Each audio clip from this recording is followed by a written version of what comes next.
So before we get started, I just want everybody to see who you're speaking to today. So like I said, my name's Danielle. I'm one of the admissions counselors here. I'm joined by Jake, another admissions counselor here. And we have three wonderful student ambassadors who are going to tell you all about their experiences today.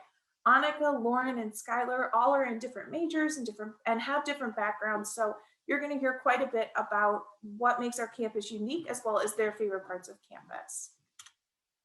So just to get started, we'll tell you a little bit about our history. We were founded in 1926 by the Sisters of Mercy. We're located in Erie, Pennsylvania. In our first class, we had 23 female students. We were initially an all-female college up until 1969 when we went co-educational. In 2012, Mercyhurst College went from a college to university status. We are now known today as Mercyhurst University. The photo that you see on the screen here is the first photo of Old Main, the first building that was constructed on our campus in 1926. So you can see that it's an iconic structure that we have. The photo that was on the front slide as we were playing the music, that's still Old Main as it is today. And as you can see, our campus has grown quite a bit from those 23 students that we initially had. As a coeducational campus, we now have 2,500 students pursuing bachelor's degrees, 300 students pursuing a master's degree, and around 550 students pursuing a 2-year associate degree. So we have a wide variety of students coming to campus, studying all types of programs, looking for the Mercyhurst experience to help prepare them for their career. In terms of our academic programs, we have over 60 different programs offered for students. Our students often pick up second majors and minors, as well as some pre-professional programs. So if you're interested in something like pre-health or going to medical school or going on to law school, we have programs that can assist you with that. We also have concentrations within each academic program. So if there's a specific field you're looking to get into, but perhaps we don't offer a specific major that says that outright, there may be a concentration offered for that. That allows students to focus in a specific part of a greater field. Lots of our programs have different concentrations, so there certainly is something that you'd be able to find to help specialize your education a little bit more. We also offer a number of graduate program offerings. We offer 4+1 programs, as well as a physician assistant graduate level program. You can find a full list of all of our programs on our website, mercyhurst.edu/academics. So I know that as we get started in the college search process, especially, things can be a little stressful, especially with perhaps knowing what your major is. So I want to pass it off to Skylar, one of our student ambassadors. Skylar, did you know your major when you were coming to Mercyhurst? So I actually did. I knew my major a while ago whenever I was still in high school. I know that I really wanted to get involved with the forensic science. I didn't know that biology would be the concentration that I would be interested in. I was actually more leaning towards anthropology in high school. And then I kind of went to a different couple colleges using like their CSI camps, and I found out a lot of different uh, information and wide varieties of different things that you can do within the forensic science that included the biology aspect. So my current major is forensic science with a concentration of biology, and ultimately what I would like to use with that degree is become a forensic DNA analyst. So that's kind of like my dream career, and that's currently what I'm pursuing now. So yes, I did know my major beforehand, and we did have a forensics day event, which actually opened up a lot of different opportunities that I didn't know was available for me to access my major in. So definitely going to those event days and these info sessions, just kind of learning a lot about who has different majors and what these different majors kind of entail is very smart, and I highly recommend it. So yes, I did know my major beforehand. Thanks, Skylar. And you're a perfect example of concentrations being really important in the programs, which is awesome. One other unique feature of Mercyhurst campus is the ability to double major, which I mentioned before. Annika, can you talk a little bit about double majoring on campus and how that works for students? Yeah, of course. So I'm a double major in early childhood and special education. And I also decided to add a minor to that. So I'm a double major with a minor. And it's relatively easy. Just the small class sizes and the ease of getting into classes really helps us do these double majors, especially the double majors if you want to add a minor. I know some people who add a second minor, and it's just proper planning and the ease of getting into all those classes, and your advisor will help you out with that. And I have not had an issue. I am graduating on time with all of my certifications, so it is great. Awesome. Thanks, Annika. And I think that last part is the most important part, that you're graduating on time and you've been able to make it work with all of the classes that you're taking, which is wonderful. So keeping along the track of academics, how students are able to pursue the careers they want to, as well as the multiple majors they're interested in, is through our advising model. We offer dual advising for students, which means that you have two different advisors throughout the course of your studies. One is a faculty advisor. It's a professor in your major, if you happen to know what your major is. Another one is your academic counselor. This is somebody who is not necessarily affiliated with the major, but has a background in school counseling. So somebody who has been trained in this type of field. You'll work with both of them throughout your 4 years on campus to assist with anything from scheduling your classes to career advice to ensuring that you're on track to graduate in 4 years. You're going to become really close with them throughout the time, particularly because of days like Advising Day, which is something that's held every semester on campus. Annika, can you talk a little bit about what Advising Day is and how your advisors have helped you? Yeah, so Advising Day it's usually a Tuesday and we don't have classes that day. And that's a day where you schedule a time to meet with your faculty advisor. And so this faculty advisor, like Danielle said, is within your major. I have developed a phenomenal relationship with my faculty advisor. She has taught several classes that I have attended. And so you kind of go through and you create your schedule, and she has her own sheet and she's like, okay, so you need to take this class instead of this one to ensure that you graduate on time. And that's where the double major and minor are kind of at play. It's just like strategic planning and to ensure graduation on time. And so you have that close relationship, and it's honestly amazing. I've never seen another school with this, and they just make sure you stay on track. Thanks, Annika. And is Advising Day the only time you see your advisor? You see them in class. You can stop by and say hi. If they want to see you, if they have any questions, they'll just send you an email. So. Awesome. Thanks.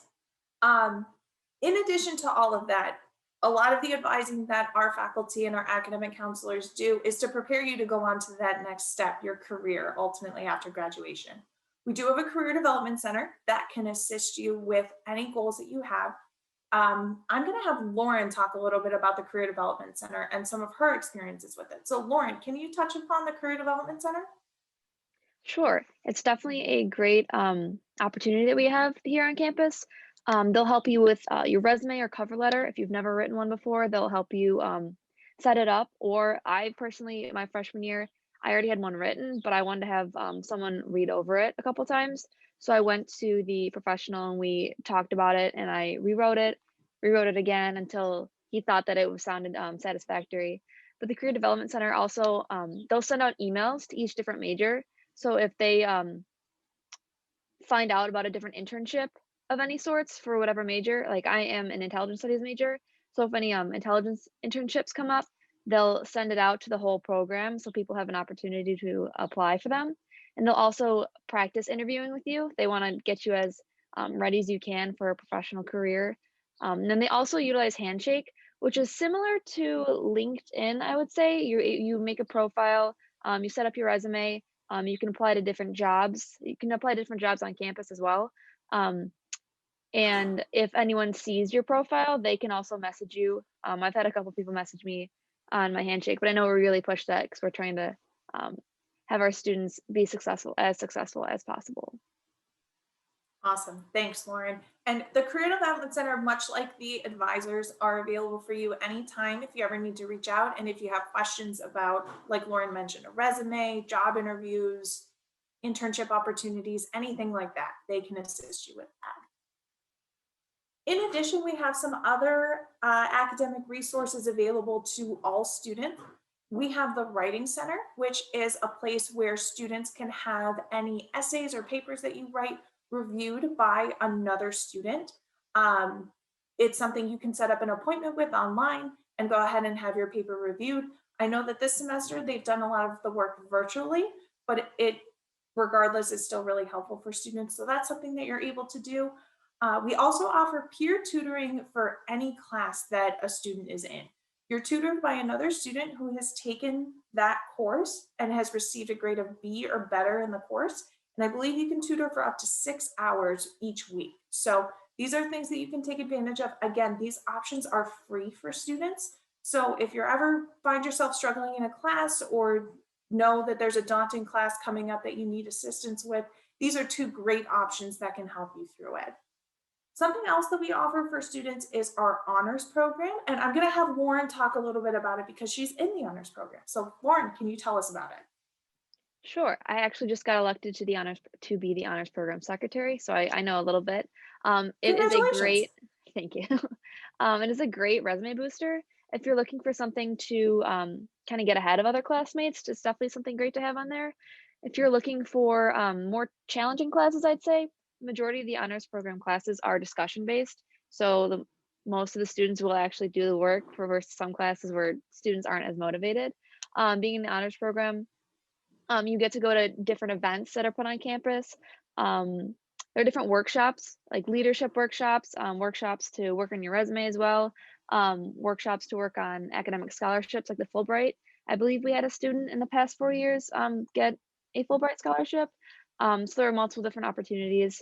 You have to do a couple hours of community service. So it's just an overall looks really good, and it's a great time. You get to meet new people. If you're looking for ways to meet new people, that's definitely just another opportunity. Yeah, and if you're looking to challenge yourself a little bit, I would definitely recommend applying to the honors program. Awesome. Thanks, Lauren. And like she said, it's a wonderful program if you're looking to challenge yourself and take one step up in your college career. In addition to that, we also offer a learning differences program. If you are a student who needs some additional help in the classroom, such as note taking, extra time on tests, a quiet space to take tests, this is a program that I would recommend you consider. You can check out all of the services that are offered through this program on our website, mercyhurst.edu/learning-differences. You can see the different resources that are available for students. In addition, we also have an autism program. If there's a student who's on the spectrum that could benefit from social or emotional or even academic support, this is a great program that I'd recommend as well. You can learn more about this program on our website, mercyhurst.edu/AIM. All right, so we're going to move on to our study abroad opportunities. I know it's a little weird talking about it right now since travel is still pretty restricted with everything going on, but hopefully in the next year or two, we're able to get those things up and running again. And we offer quite a few study abroad experiences on campus. One of the most popular ones is our 8-week study abroad opportunity in Dungarvan, Ireland. We have a campus over there. We are an Irish Catholic school, so it makes sense that we have connections with our Irish roots. You can go over with a group of students and faculty from our campus and take your classes over there for half a semester. You stay in a residence hall, you eat in a dining hall, you take your classes on a college campus. You're just doing it over in Ireland, which is very cool. In addition, if you don't want to go for 8 weeks, we offer some shorter options called our faculty student academic travel options. We call them FSATs. And in these options, you will take a class affiliated with a specific topic. And then after the class is over, you'll go on a trip affiliated with the program. We usually offer 4 or 5 options every year, and these options change every year. So usually we don't offer the same place twice, depending on the class that's offered in the program that decides to go. So that's one option for you as well. In addition, if you decide you want to go somewhere else longer term, say you are a Spanish major and you want to study in Spain for 6 months to really immerse yourself in the culture, or you want to go somewhere just to experience something different, we can help you do that. We have a lot of different partnerships that we offer through our Office of Global Programs that can help you get to where you want to go at an affordable rate and make sure that your classes transfer in. You can learn more about that in our study abroad website, mercyhurst.edu/study abroad. So I know that, Annika, you were scheduled to go study abroad, but unfortunately the trip got canceled due to everything going on. But can you talk a little bit about your experiences with the classes and what they were like preparing you to go abroad? Yes, so the class I took, it was a replacement for another class within my major. We were going to go study education systems in Finland and Sweden. But so the class we had a textbook and we read it, and it was a small little like 100-page, read a chapter each day. And we just talked about the different issues in education systems. And that's kind of what we were going to observe in Finland and Sweden. The professor we had was actually supposed to fly over to Finland and Sweden with us. And we only had 6 people in the class. So it was a very small, tight knit class, and it was amazing. The professor kept it very hush hush on what we were doing. The only thing she told us that there was a night ferry, which got us very excited. But even when we didn't go abroad, we still kept to the, okay, so what is the issue in America and how can we change it in the education system? And our final project, instead of studying abroad, we looked at another country's education system to see what can we take from that system and incorporate it into the American education system. So it was very great, even though we didn't even study abroad. Thanks, Annika. It sounds like you got a lot out of the class, even though you didn't get to actually go over there, which is really cool. And that's the goal with the faculty-led study abroad trips and all of our study abroad opportunities. So if you're interested in doing it, it's something I highly recommend you take advantage of if you come to Mercyhurst. All right, so you guys have heard a lot from me and you've heard a little bit from our ambassadors, but I'd like you to hear a little bit more from them. So we are going to have each of them touch a little bit upon some of the areas that students tend to have the most questions about. And we're going to start out with residence life. And I'm going to have Skylar get us started here. Alrighty, so residence life is a pretty cool thing. It's just kind of an overtake of where you would technically be living here on campus. So we do have 3 freshman residence halls. We have one all-girls hall, which is Baldwin. The style of that room is kind of how you would have, it would be you and one roommate, and then you guys would have suite mates on the other side, and you guys would kind of have a Jack and Jill style bathroom. So it would just be you and your roommate, and then 2 other people would share the bathroom. With Baldwin Hall and kind of all the residence halls, everything is kind of the same, which I'll kind of explain that later. There's just a couple differences. But for Macaulay Hall, it is an all-males residence hall. Those style bathrooms are kind of the communal bathrooms. So there is a communal bathroom on every floor. You would just go down the hallway and you'd be able to shower and go to the bathroom, do whatever you need to do. But there is a sink inside of the males' room. So it's not like you have to go all the way to the bathroom if you need to wash your hands or anything like that. The fun part about the Macaulay bathroom is that you don't have to clean it. So there is a cleaning staff available to clean the communal bathroom. So that's something that you don't have to worry about. The third residence hall is Ward Hall. That is the co-ed building. So it is a mixture between girls and boys who live in the residence halls. It is split by wing. So on one floor, there's a wing of all girls and a wing of all boys on the other side. And with your key card that you would get upon arriving to Mercyhurst University, that's what you would get into go into your room or go into your wing. And so for the Ward Hall building, you would only be able to swipe your card to get into your wing. If you wanted to go anywhere else, you would just have to have somebody let you in. And then for Ward Hall, how the roommate situation is just you and your roommate. The rooms are big enough to fit triples, but most of the time you won't be placed with a triple unless the freshman size is quite large. But it's normally just you and another person, and you do have your own bathroom, but the downside of that is that you have to clean it. So that's the only thing, but it does come with a shower rack on the side, and then you do have a shower curtain. So ultimately, all the residence halls kind of have the same thing.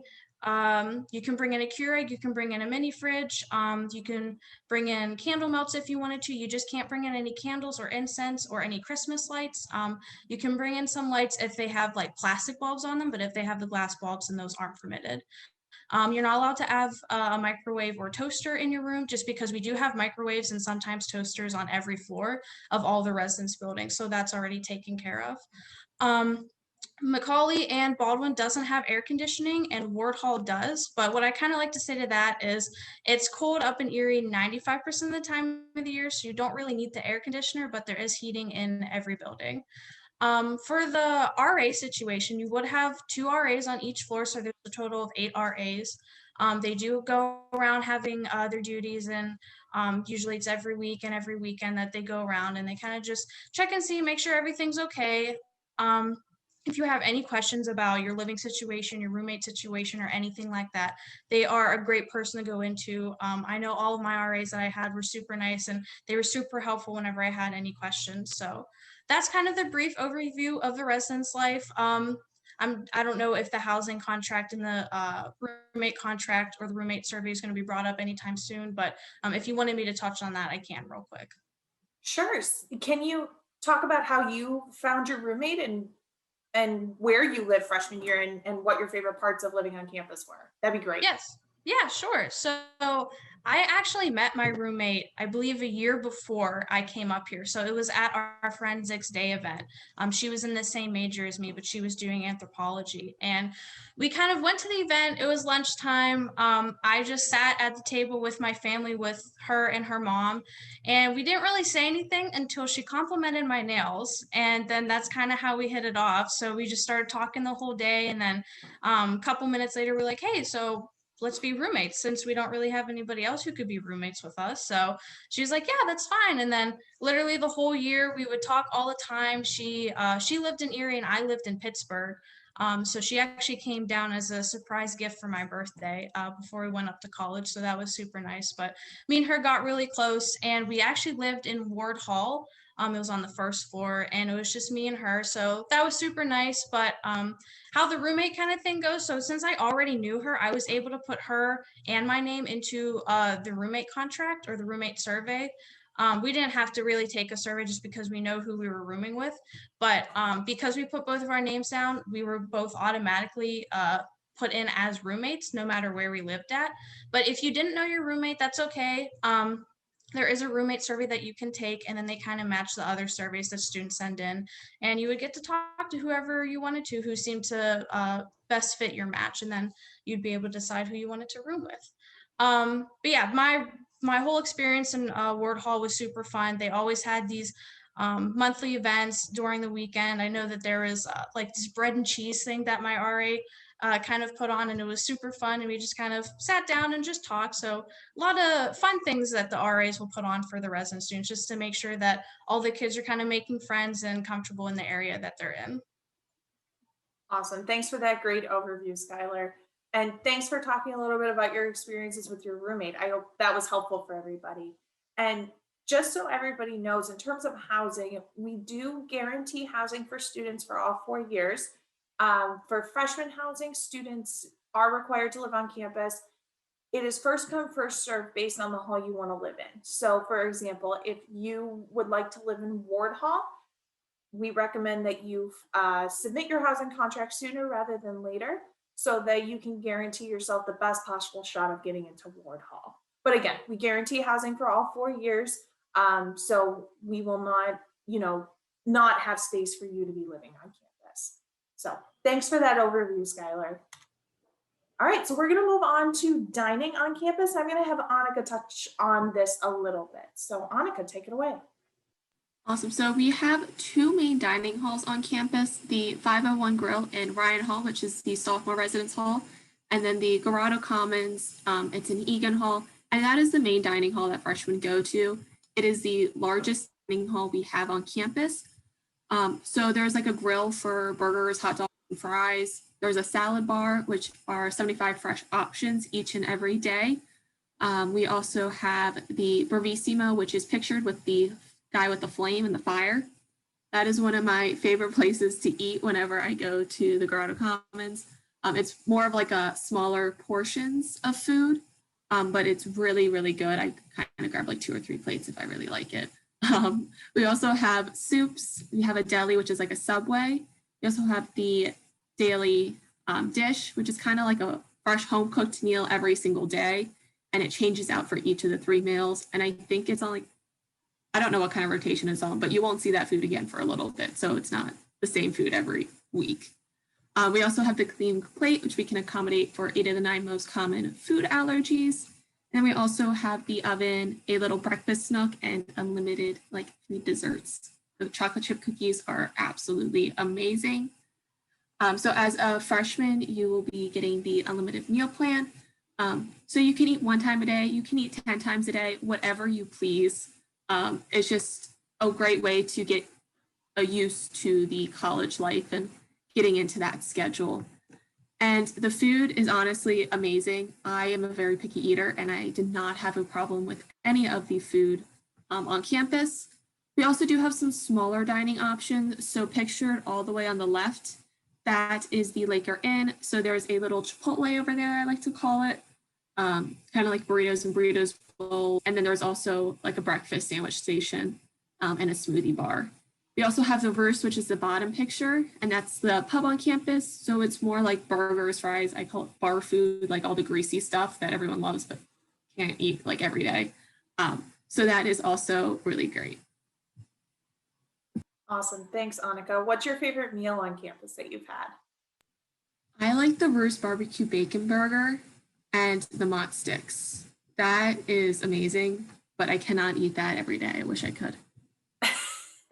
That sounds really good too. Yeah, and like Annika said, freshmen have an unlimited meal plan, so you can go into our main dining halls as often as you like.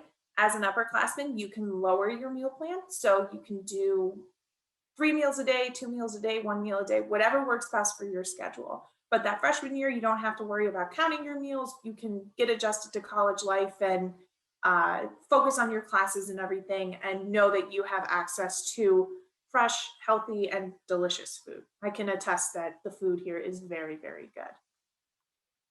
All right, and Annika, I'm going to have you talk about safety and wellness on our campus too. Awesome. So overall, I feel extremely safe on campus. I'm going to talk about the safety portion first. So we have a thing called police and safety, and they do rounds about every 15 minutes throughout campus. So you'll just see them in the little carts zooming around campus. We also have the blue light system on campus. I think we have a total of 13 spread throughout the campus, and it's a little post with the blue light on top. If at any moment you feel unsafe or if something bad is happening, you just press that blue light, a large siren goes off, police and safety get notified, and the Erie police also get notified, and they will come to your location. But I have never felt unsafe throughout campus. I would walk from the parking garage to my apartment sophomore year, and in the dark, and I was fine after work. So it was really great. Police and safety, they also, if you have a car on campus, which you cannot have a car as a freshman, but as a sophomore, junior, senior, you are. My battery died in my car, and they came and jumped my car for me, which was extremely nice of them. And they also, during a round, they offered to help replace my friend's taillight. So they can help with that stuff if they see you struggling. But for wellness, we do have a health center on campus. So you can go there if you're feeling a little unwell, make an appointment, and they will see you. There's a doctor in the office 2 days a week. I think it's on Tuesdays and Thursdays. Could be wrong, but I know they're there for 2 days of the week. So if you're feeling unwell, you can go there. They can prescribe you something, and you pick it up at CVS, which is within walking distance. We also have a counseling center on campus, and you see our lovely little counseling dog, Bailey. It's the cutest little thing. But if you just need to talk to someone, you can go there, and that is all free for our students to use. Thanks, Annika. How about the city of Erie? So I know you're not originally from Erie, but if you've ever been off campus, do you feel safe in the Erie area? Yeah, I feel extremely safe. I actually worked off campus, and so it was amazing. Walking at night, I feel perfectly fine. And it's great. Everyone's super nice around the Erie area. I love it. It's a great little community in town. Awesome. Thanks so much, Annika. And we're going to move on to our final section about campus involvement. And Lauren, I'm going to have you talk about this. Yes, I will say that there is a lot going on. We have our MACSAC group. They like to put on multiple events. Typically, there's something every Friday, every Saturday. Pre-COVID, they could range from a list of like 30 people having to sign up. They automatically get a $10 free gift card at Target, and there would be a bus that would ship you off. The events can range from a movie night to a game night, anything with crafts, arts and crafts. I know tonight, I don't know if MaxAC put it on, but there is the first female ref for the Super Bowl. She's going to be speaking, so we're able to listen to her. Right now, it's a lot of speakers or other performances going on, which are still very entertaining. We have around 24 sports teams. So right now, I know they're opening up seating for students to go and sit during the games. we have a lot going on for sports. So if you're ever a sports person or if you're looking for something to do, that's definitely a great option. We are also very club heavy. We have over 100 different clubs on campus. They can range from a Pokemon Go club to any other club that's within your major. I know I'm in one or two clubs that are in my major. So there are always different events going on. I know they're trying to get speakers or anyone along the sorts. We also have campus ministry, which put on a couple events during the year. They're also just a great organization to join. Um, I can just say that it's really hard to get bored around campus because there's always something going on. And the more you get involved, the more you have to do. But there's always just a lot going on. Thanks, Lauren. I know that you're heavily involved on campus. You mentioned the couple of clubs you're in for your major, and I know student ambassadors is something else you do, as well as the honors program. Do you find it difficult to balance your extracurriculars along with your classwork and any other obligations you may have?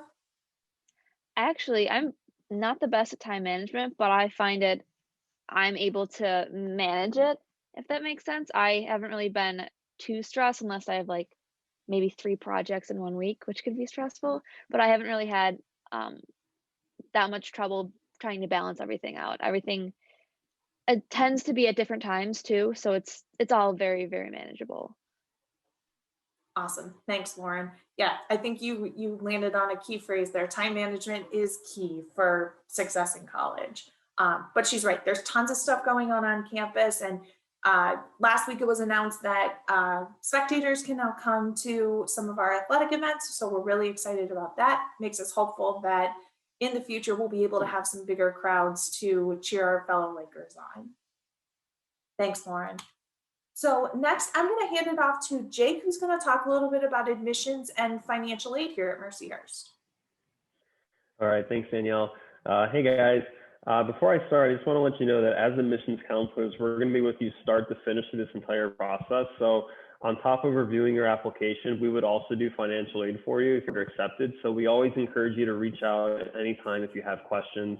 The first thing I'm going to go over with you guys is the application process. So Mercyhurst is what's called rolling admission, which means we don't have a set time or date as when the application needs to be started or submitted. So we always give you a pretty large window of time. So I would just encourage you to take your time, and when you're ready to apply, then you're more than welcome to. The Common App usually opens up around August 1st, and the Mercyhurst Self-Reported app opens up July 1st. So if you're eager to start the process early, you're more than welcome to. But if you want to wait later on for the cycle, that's perfectly fine too. So on top of doing one of those applications, it doesn't matter which one you choose from. It's really just, what works best for you. So on top of doing one of those applications, you need to submit a high school transcript, writing sample that's between I think 600, 640 words, SAT, ACT scores or test option, which I'll go over here in a second. And then at least one letter of recommendation, but you could have more than one. I had a student a few years ago that submitted 7 or 8. So if you want to do 7 or 8, you can, but for Mercy,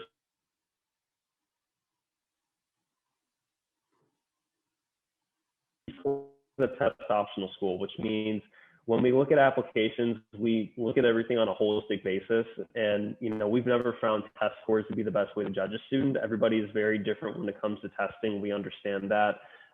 So if you're not comfortable submitting test scores, you don't have to. And it's nice because you're not looked at any differently. You're not penalized in any way. So you would have a lot of flexibility with that. But if you still want to submit scores, by all means, Danielle and I will definitely still take a look at them. But just know that you don't have to submit them if you don't want to.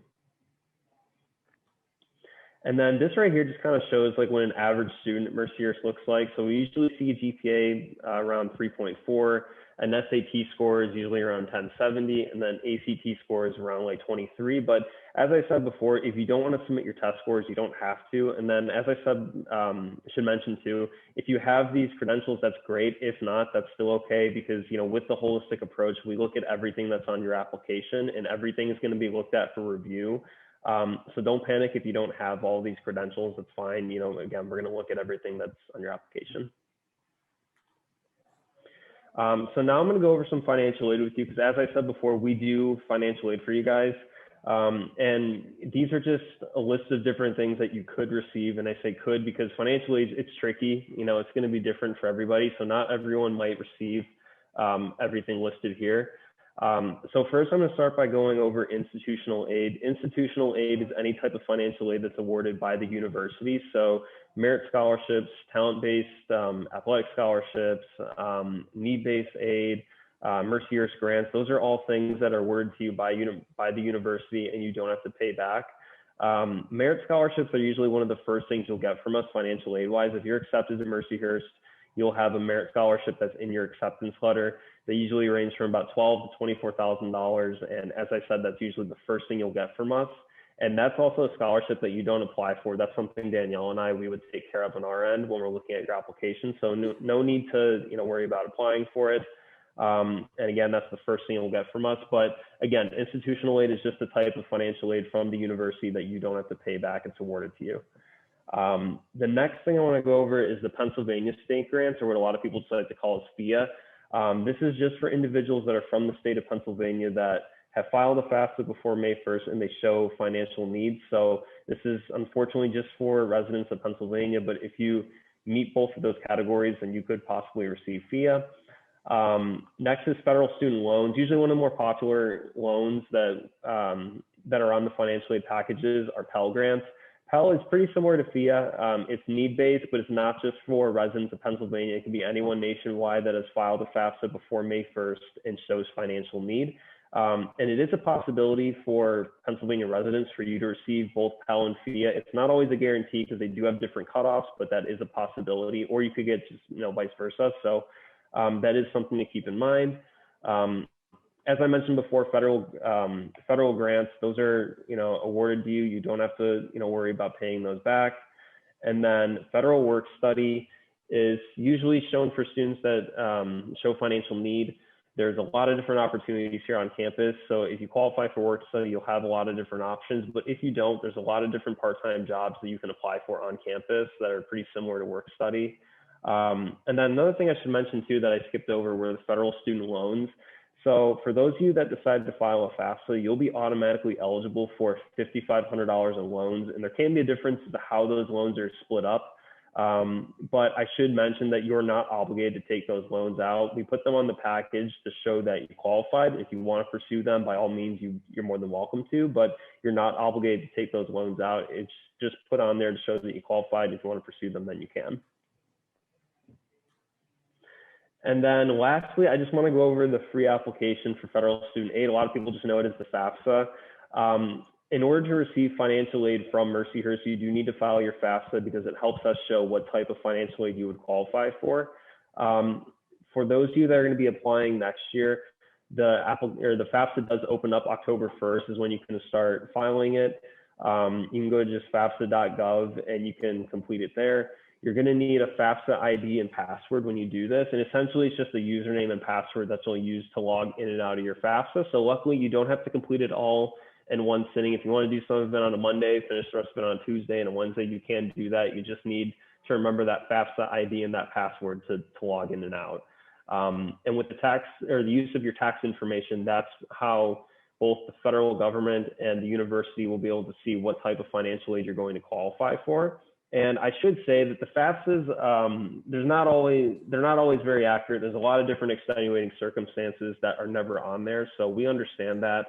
And, if you do need some additional assistance, or if you just think that, things aren't adding up the way they should be, then you can reach out to your admissions counselor. We'd be more than happy to try to work with you with, making things work. So just keep that in mind that it might not be as accurate as you think it's going to be. So just, don't panic. We're more than happy to try to help you if we can.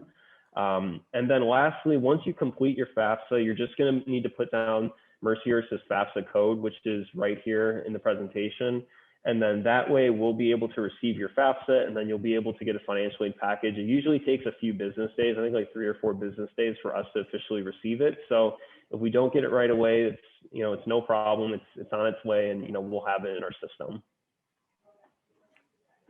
And then lastly, these are, our different reasons as to why we think Mercyhurst might be the best fit. But I want to take this time to ask our ambassadors as to why they chose Mercyhurst. So I'm going to start with Skylar. What made you decide that Mercyhurst was your school of choice?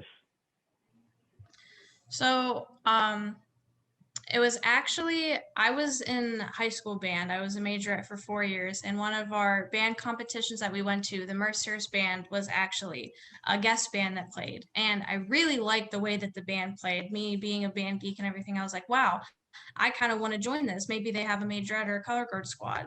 Well, whenever I found out, like going into my freshman year, they didn't have anything like that at the time.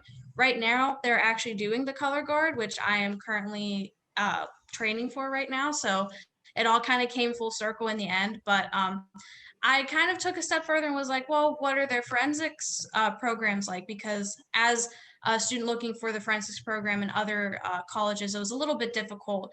I saw a lot of colleges that I was interested in that didn't have a forensics major, or they maybe had like just a forensics concentration. I wanted something more than that. So I went to one of the college fairs and I asked the one person who was representing Mercyhurst University, and I asked him about our forensics program, and he just listed off so many good things about what was so great about the forensics program that Mercyhurst offers. And one of the things that stood out to me was all the hands-on work and the hands-on experience that you get. I know he's mentioned that the juniors and seniors in the forensic department, if there is a case that happens, if our head director will get notified, and he will take his forensic students out to that actual case and go to a real case and kind of overlook and overview like what this would be like. And plus we have a lot of different forensics labs in our in Zern Hall at the bottom level. So there's just so many different hands-on experiences, so many real world experiences that he said that forensic students would be able to be offered. And I'm slowly seeing that now as I am trailing up the years of going into junior year next semester. So I'm definitely excited to see what is looking forward to in the future for those experiences. But yeah, that was definitely one of the main things, was the hands-on experience and the band. Awesome. Thanks for sharing. Annika, I'm going to ask you the same question. What made you decide that Mercyhurst was your school of choice? So I chose Mercyhurst because of the community aspect and the community feel. I come from Baltimore, Maryland, which is about a 6-hour drive from here. And so I wanted a place that I felt like was home, and it really does feel like home here. I've created an amazing group of friends and my little own community within campus. And to be honest, I did not know anyone coming here, so it was amazing to have that. That was my biggest worry of not finding people. But I found people within like the first day of being here, which is absolutely amazing. On top of that, the education program is phenomenal. Just like Skylar said, hands-on experience from the beginning. I was in a classroom the second semester of freshman year observing and teaching lessons. So overall, it's an amazing community and I would not change it. Awesome. Thank you for sharing. And then lastly, Lauren, what made you decide that Mercyhurst was your school of choice? I originally came for the intelligence studies major. I met Danielle at my high school a couple times, I think. But I originally came for the major. But I honestly just kind of fell in love with the community ever since being here. It's a beautiful campus. Everyone is extremely nice. And also being here, I've gotten multiple hands-on work, like everyone else just said.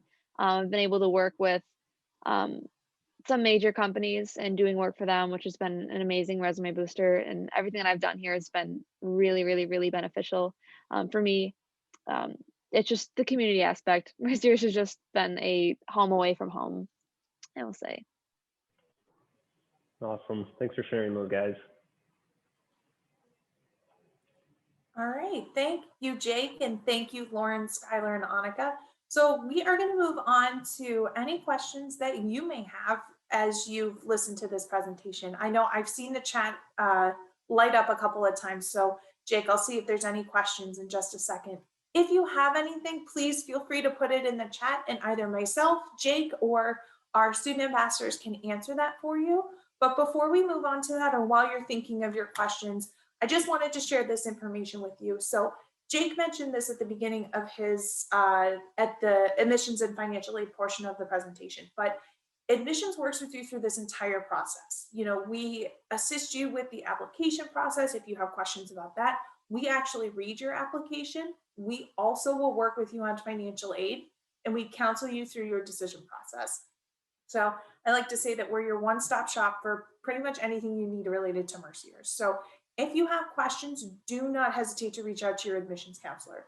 we work with students based on where you live. So we have a list of where students live or where different areas around the country and which counselor is assigned to them. So write down their information, let us know what we can do to help you out. If you'd like to come and schedule a visit virtually, you can do so on our website. We are currently not hosting in-person visitors unless you are matriculating to campus in the fall semester 2021, but we hope to reopen that for juniors, rising seniors sometime soon. So you can keep an eye on our website for more information on that. But in the meantime, Jake, were there any questions in the chat that we could get answered for students? I do not see any. Okay, sounds good. Does anyone have any questions about anything?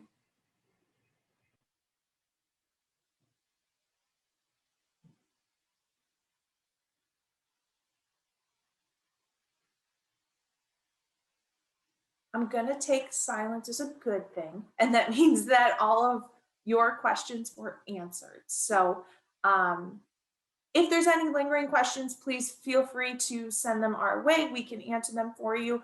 But in the meantime, thank you so much for joining us today. We hope that you found this session really helpful and introducing you to what Mercyhurst could potentially offer you in the future. I want to thank our ambassadors who have joined us today, Lauren, Skylar, Annika. Thank you guys so much for your help today and for sharing your experiences at Mercyhurst. We hope to hear from you sometime soon. Carpe diem, have a great day, and stay safe out there.